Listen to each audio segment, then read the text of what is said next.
Ukraine's second wave is failing, as Russia recaptures all the lost territory back. It's day 468 of Russia's operation in Ukraine. Let's dive deeper. Starting from Novadenetsk, in my last report, I said multiple Ukrainian columns were headed towards Novadenetsk. So at the initial stage, after the Ukrainian column arrived, they tried to take the settlement, but were not able to even come near the outskirts. But then after regrouping, Ukrainian forces with a massive force consisting of Leopard 2 tanks and French AMX-10 launched an attack. As a result, they were able to take half of the settlement. Russian forces stationed here did a great job in defending positions against massive force. But the Ukrainian forces were continuing their attack in order to take full control. So the pressure was too high. Russian forces decided to retreat. As a result, Ukrainian forces were able to take this whole area. It is said Ukrainian forces suffered heavy losses. I am going with the timeline. I will come to this area in a minute. So after they were able to capture Novadenetsk, their forces of 37th Marine Brigade regrouped, because they suffered heavy casualties in previous attacks. They were planning on attacking this flank. In particular, they wanted this road, and wanted to force Russian forces to withdraw from Neskigny. Because yesterday, after Russian retreated partially from Neskigny, overnight they launched counterattack and took back the town fully. Since then, Ukrainian forces were trying to attack, but were failing. So they decided to attack this flank. But they were not aware that Russian forces who retreated from Novadenetsk were regrouping to launch massive counterattack on them. Just few hours ago, a report came.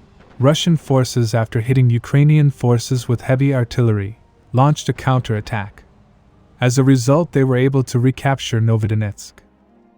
As you can see, this is very bad for Ukraine because, since they launched their counteroffensive, they were not able to capture significant areas, given how much force they are using.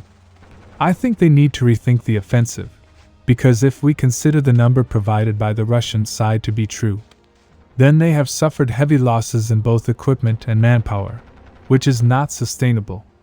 Ukrainian media is very quiet, which is very unusual. Now moving to Volodar, now let's start from the beginning.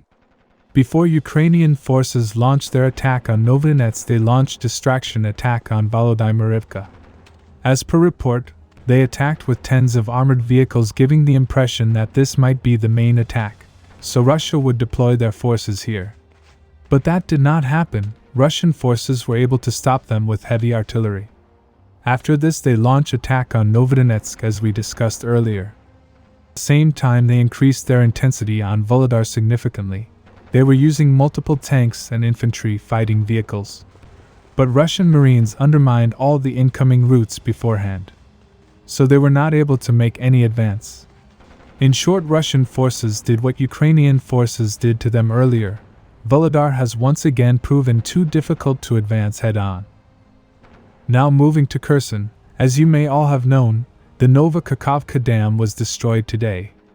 As a result, all the downstream areas are greatly affected. Both sides blame each other, but many people are saying that this has now given Ukrainian forces an advantage in crossing the Dnipro River. Because of this incident, forward Russian positions are flooded and have become unusable. In fact, before this incident took place, many sources reported movement of boats on the Ukrainian side. What do you guys think? Who was behind this? This is the Southern Front update. Part 2 will cover other areas, which will be released in a couple of hours. Subscribe for more frontline updates. Let me know your thoughts in the comments down below.